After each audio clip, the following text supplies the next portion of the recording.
माशाल्लाह ये लामा साहब तशरीफ़ ला चुके हैं। आज रमज़ान मुबारक का तीसरा जुमातुल मुबारक है।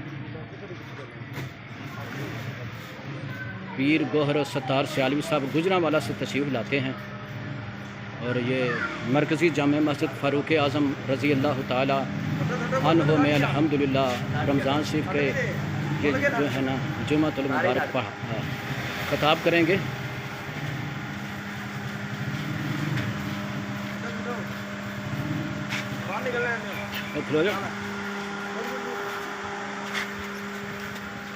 नाराए तकबीर, नाराए रिसालत, नाराए हैदरी।